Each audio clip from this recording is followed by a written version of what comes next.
తెలంగాణ మహిళలకు అసలు సిసలైన ప్రతినిధి, చిరునవ్వుతో నిత్యం జనానికి చేరువగా ఉండే మా కవితక్కకు ఇవే మా హార్దిక జన్మదిన శుభాకాంక్షలు. మీ అభిలాష్ గౌడ్, కూకట్పల్లి.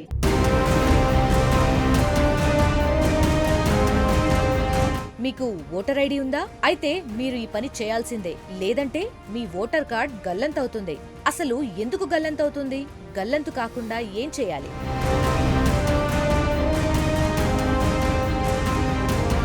ఓటర్ల జాబితాలో అక్రమాలపై కేంద్ర ఎన్నికల సంఘం ఫోకస్ పెట్టింది. బోగస్ ఓట్ల ఏరివేతకు చర్యలు చేపట్టింది. తప్పులు లేకుండా ఓటర్ జాబితాను సరిచేసేందుకు ప్రయత్నాలు చేస్తోంది. ఈ క్రమంలోనే ఓటర్ ఐడీలకు ఆధార్, మొబైల్ నంబర్లతో అనుసంధానం చేయాలని కొత్త నిబంధన తీసుకొచ్చింది.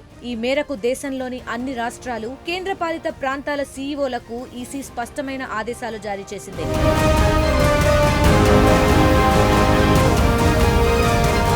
ఓటర్ల జాబితాలో అక్రమాలపై ఫిర్యాదులు వెల్లువెత్తుండటంతో ఈసీ ఈ నిర్ణయం తీసుకుంది.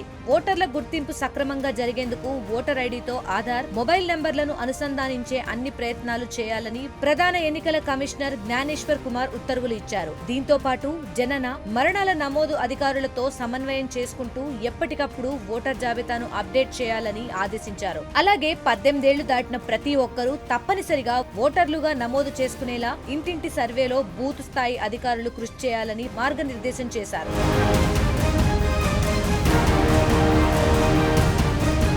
మరోవైపు ఓటర్ నమోదుకు ఆధార్ తప్పనిసరి కాదని 2022లో సుప్రీంకోర్టుకు కేంద్ర ఎన్నికల కమిషన్ వివరణ ఇచ్చింది. అయితే ఈసీ తాజాగా ఇచ్చిన ఆదేశాలు దీనికి భిన్నంగా ఉండడంతో ప్రస్తుతం ఇది చర్చనీయాంశమైంది.